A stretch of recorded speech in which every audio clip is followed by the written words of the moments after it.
宋魏万之经，作者李颀。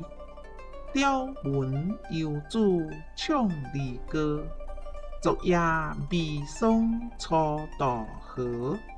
红颜不堪千里亭，云山凤是客中歌。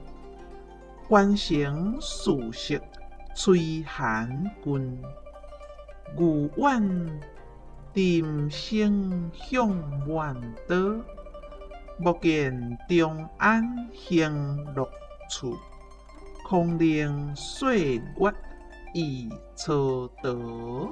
谢谢您的观赏，希望您会喜欢我为您制作的影片，请支持我，点击 subscribe， 然后再单击小铃铛。